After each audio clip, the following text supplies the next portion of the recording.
Bonjour à tous.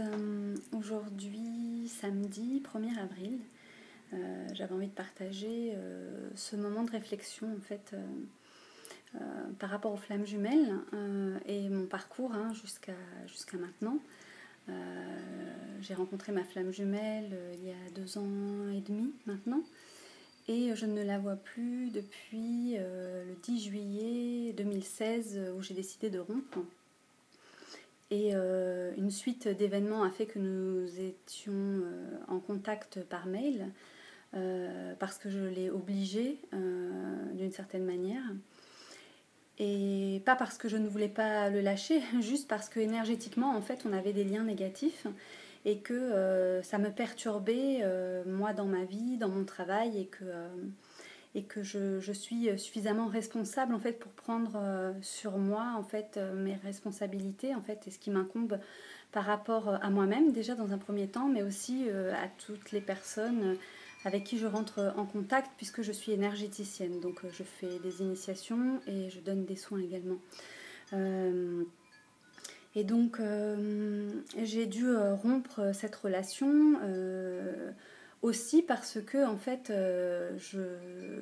je me rendais compte que la personne n'était pas en adéquation en fait avec les paroles qu'elle transmettait, puisque j'ai rencontré cette personne voilà, dans un pays étranger et, et il était chaman et j'ai fait donc plusieurs sessions d'ayahuasca.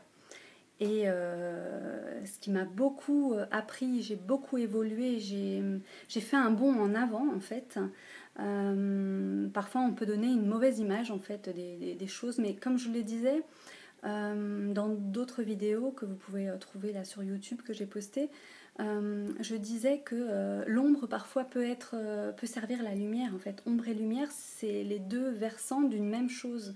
Nous sommes ombre et lumière, et donc si nous ne regardons pas nos parts d'ombre à travers l'autre comme un miroir qui nous montre qui il est dans son authenticité, puisque en fait la vie nous amène à le rencontrer parce que nous faisons des choix dans la vie, voilà, des choix de dépasser parfois nos peurs, de dépasser nos doutes, de dépasser plein de choses en fait qui nous maintiennent dans une léthargie, dans une zone de confort, et qui fait que le temps passe et qu'à un moment donné, en fait, la rencontre crée un espèce de chaos général, un espèce de torrent, de volcan en fait en soi, et on se réveille brutalement comme un choc et donc on est bien obligé de faire face en fait à nos émotions qui nous submergent, qui nous traversent, et dans ces moments-là en fait garder à l'esprit en fait cette guidance intérieure et cette confiance parce que en gardant cette confiance, quelque part, on ne juge pas la situation, on ne se dit pas c'est bien, c'est mal, on le vit tel que c'est, sans rien rejeter. Voilà. Donc j'ai décidé de vivre cette relation en fait, dans cet état d'esprit. Et à un moment donné, même si c'était merveilleux, même si c'était magique, même si c'était incroyable, ma voix intérieure me disait en fait de cesser la relation, que quelque chose n'allait pas et que je devais quelque part récupérer mon pouvoir entre guillemets, et pas dans le sens de la domination, mais parfois quand on est dans cet espace d'amour en fait pour quelqu'un, on peut s'endormir, on peut être un peu paralysé et on peut faire du surplace. Donc il y a toujours comme un garde-fou à l'intérieur de soi que on peut placer pour garder toujours à l'esprit qu'on ne connaît pas la résultante de cette rencontre. On sait que c'est karmique, on sait que voilà, qu'il y a plein de choses, parce qu'il y a quand même beaucoup d'éléments qui nous le disent, des synchronicités, des horaires, les âges, les dates de naissance, plein d'indices en permanence, en fait, des images, vraiment des choses en permanence qui nous montrent ça. Donc on ne peut pas douter, bien sûr on va rejeter parce que c'est pas quelque chose voilà, d'habituel, mais voilà, ce sont des indices donc qui nous mettent voilà, la puce à l'oreille, et puis on peut chercher après sur internet à quoi ça peut correspondre, tous ces chiffres, voilà, il y a la symbolique des chiffres et plein d'autres choses. que j'ai découvert donc au fur et à mesure de mes ayahuasca. J'ai fait en tout 17 ayahuasca. Voilà, c'est une plante sacrée d'Amazonie qui est utilisée à des fins rituels, mais pas des rituels. C'était des rituels de passage au Pérou, en Amazonie. On utilisait en fait cette plante pour des quêtes de vision, pour guérir en fait de certains esprits, de maladies, voilà. Et donc aujourd'hui on en parle beaucoup et c'est presque devenu un phénomène de mode, mais c'est pas du tout une mode en fait, c'est un appel de l'intérieur qui nous guide, qui nous mène voilà, dans ces espaces inconnus et on est plongé là. Et on se demande qu'est-ce qu'on fait là parce qu'on n'entend pas vraiment autour de soi raconter des choses. On peut avoir lu des livres, comme moi j'ai lu des livres. Et puis j'avais mis ça de côté dans ma tête et puis ça m'intriguait. Et je me suis dit si l'occasion se présentait dans ma vie, un jour, eh ben, j'irai. Et puis donc l'occasion s'est présentée et j'ai rencontré donc ma flamme jumelle. Je ne m'attendais pas du tout. Voilà, c'est une personne au départ qui ne me plaisait absolument pas. Qui n'était pas du tout le genre de personne voilà, qui m'attire. Et en plus donc il était chaman et pour moi l'idée du chaman c'était le séducteur qui essaye de plaire à tout le monde et qui quelque part peut utiliser son pouvoir à des fins voilà, pas trop, comment je pourrais dire, pas trop équilibré. Donc ça, c'était ma croyance. Donc c'était ma vision. Parce que les médias et les personnes qui en parlent peuvent en parler aussi de manière négative. Donc quand j'ai fait mes recherches, j'ai vu que en fait, il y avait beaucoup de choses positives, mais qu'il y avait beaucoup de choses négatives aussi parce que cela dépendait en fait de la personne qui guidait la cérémonie. Donc je suis partie dans cette idée-là, voilà, dans cet esprit-là. Donc comme on crée sa réalité, voilà, j'avais créé l'envie d'aller pour une ayahuasca faire l'expérience. Et donc je suis plusieurs années plus tard donc dans une cérémonie d'ayahuasca où je rencontre donc un homme qui est très attiré par moi. Et évidemment je vais le repousser puisque ma croyance c'était... que c'était des séducteurs et tout ça, puis d'autre part il me plaisait pas, mais il y avait quelque chose d'assez étrange, c'est que naturellement j'étais très à l'aise avec lui, je me sentais en sécurité, je me sentais respectée, je me sentais vraiment accueillie comme jamais en fait, puisque la première ayahuasca pour moi a été très difficile. Et donc il m'a accompagnée dans ce processus et ça m'a tellement libérée, ça m'a tellement ouverte, ça m'a tellement touché l'âme que j'ai eu envie d'aller plus loin en fait, puisque en fait l'ayahuasca dans mon expérience c'était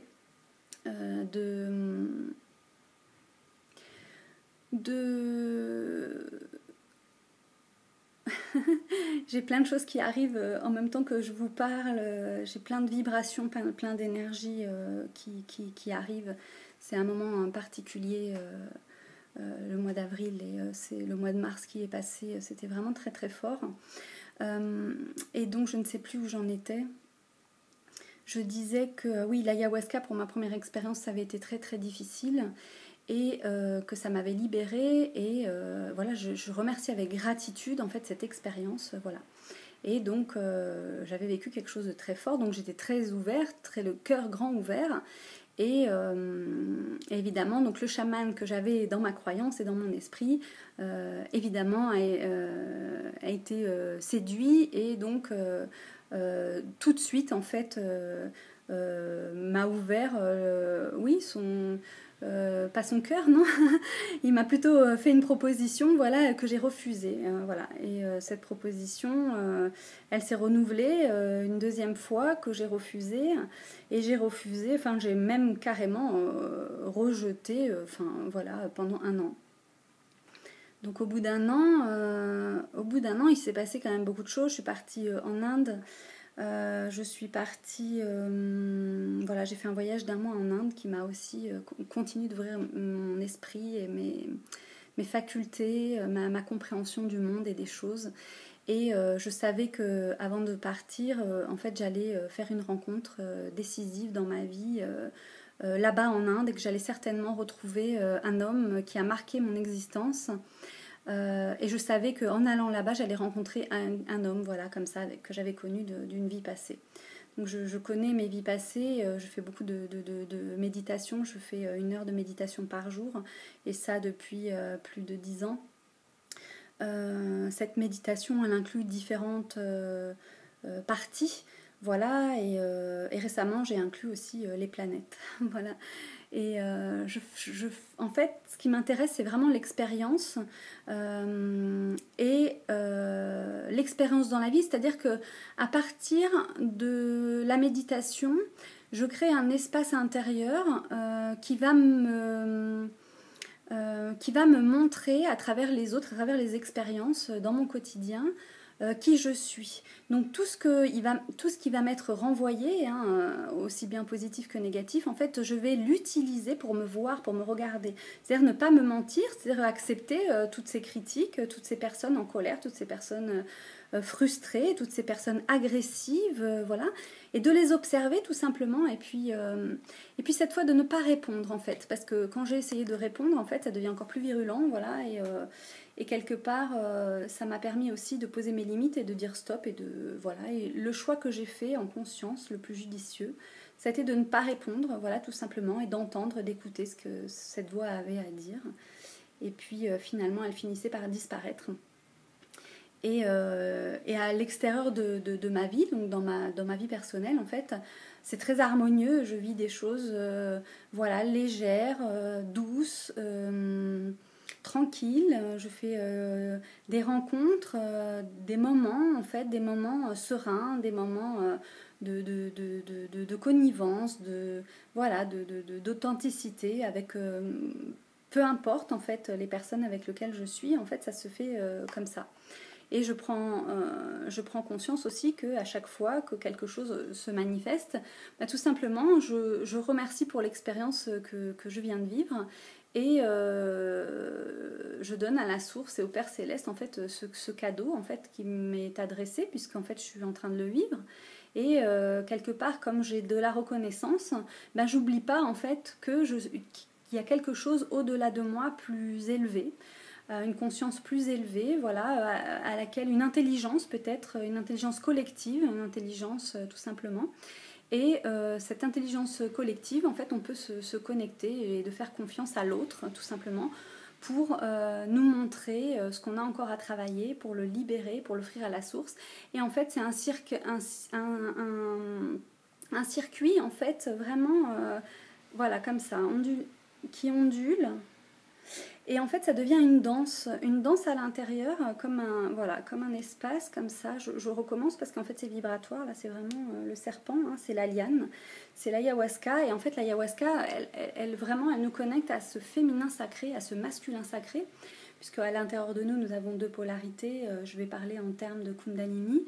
Donc, il y a 3 canaux. Il y a Ida, Pingala et Kundalini. Donc Kundalini, c'est le serpent qui est levé à la base de la colonne vertébrale et qui s'élève dans le canal de la Sushumna, qui se trouve en fait tout le long de la colonne vertébrale, voilà, et qui sort par la couronne, et le premier chakra qui est l'ouverture vers les pieds, vers la terre. Et nous sommes entre les deux, nous sommes entre la terre et le ciel. Et l'ayahuasca, c'est vraiment cette connexion voilà, à l'intérieur de nous, du serpent, des 3 serpents qui sont en nous. Donc, puisque un serpent, c'est pour moi, si je prends la forme dépouillée en fait de l'idéologie, de la croyance, de l'histoire, tout simplement, c'est un mouvement ondulatoire, voilà, et qui fait tourner donc ces chakras, donc énergétiques, qui sont à l'avant de notre corps et à l'arrière, puisque devant c'est comme une fleur et à l'arrière c'est une racine. Chaque racine en fait forme une enveloppe énergétique que l'on nomme corps éthérique, corps astral, corps causal, corps mental, enfin corps bouddhique, atmique, voilà, plusieurs corps. Et forme en tout, comme un œuf, l'aura, voilà ce qu'on appelle l'aura. D'ailleurs, on peut la prendre en vidéo, et je vous invite à trouver éventuellement près de chez vous quelqu'un qui aurait un appareil Kirlian pour faire cette expérience qui est assez étonnante, que j'ai faite il y a plusieurs années aussi avec une femme qui venait à Paris. peut-être elle y est encore, je mettrai des liens si je le retrouve. Et donc, pour en revenir donc à ce mouvement de liane, donc d'ayahuasca, c'est donc le principe masculin et féminin en nous, tout simplement. C'est donc les flammes jumelles, ombre et lumière, parce que c'est important en fait de prendre conscience de ces espaces intérieurs qui sont énergétiques, parce que sinon on peut tourner longtemps autour du pot sans vraiment trouver la cause en fait qui bloque notre évolution. Donc quand on accueille, voilà, qu'on fait confiance, on écoute cette voix intérieure et elle nous guide. Et en fait, même si aujourd'hui, et voilà pourquoi je voulais partager cette vidéo, il me manque en fait terriblement, j'ai vraiment envie de le prendre dans mes bras, de l'embrasser, juste de le regarder en fait. De le regarder, voilà, de le chérir, tout simplement, rien que par la présence en fait et le ressenti. Donc là, à ce moment-là, quand je vous parle, la lumière, elle s'est faite sur mon visage. Et en fait, je sens sa présence et je me connecte à lui et c'est comme un appel de mon âme en fait vers l'autre. Pas par manque, pas par dépendance, pas par... tout simplement qu'à un moment donné, on a envie en fait de contact, de la chair, de la peau, de l'amour en fait tout simplement pour soi. Et cet autre qui est aussi nous, c'est comme si on pouvait ressentir aussi qu'il pense comme ça pour nous. Et on se connecte et chacun dans notre coin, en fait, on est malheureux du manque de l'autre tout en étant ensemble. Et c'est assez troublant, en fait, parce que je le sens et tout en étant absent. Voilà. Donc je voulais vous partager cette vidéo. Voilà, peut-être elle parlera plus à certains qu'à d'autres. Pour vous raconter un petit peu le cheminement, mon cheminement... parce que je pense que c'est important aussi de parler de son parcours, de sa vie, de l'ombre et de cette lumière, parce que on a beaucoup d'a priori sur les choses, des croyances, voilà, des peurs qui peuvent nous empêcher de vivre des expériences de libération. Moi, mes outils ont toujours été énergétiques, puisque depuis petite, je voyais les ombres autour des gens et je les sentais, hein, et c'était pour moi très troublant et très difficile, mais j'ai appris beaucoup d'elle, parce que l'ombre sert la lumière et j'ai toujours été observatrice tout simplement, et je me rends compte que j'ai très peu jugé au final, mais que j'ai essayé de trouver les moyens les plus judicieux quelque part pour slalomer dans cette vie remplie d'ombre et de lumière.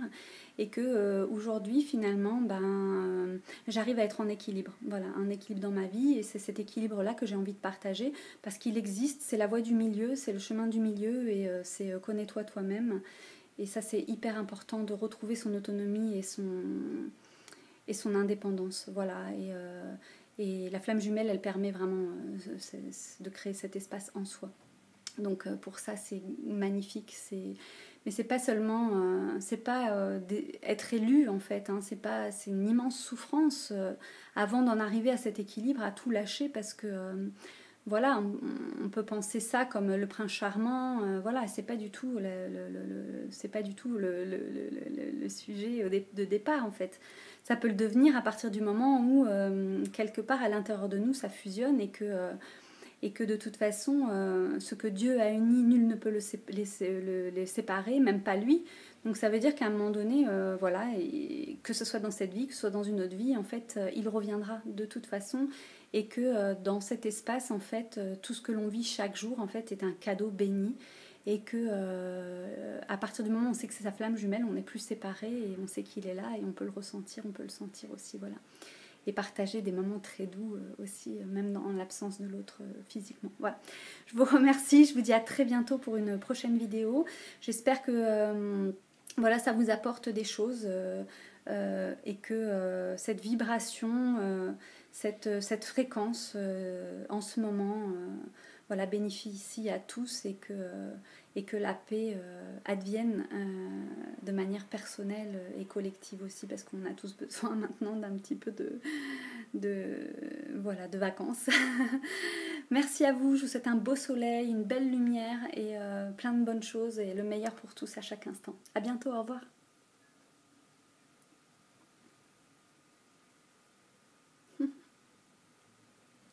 Ça continue, ça veut pas s'arrêter.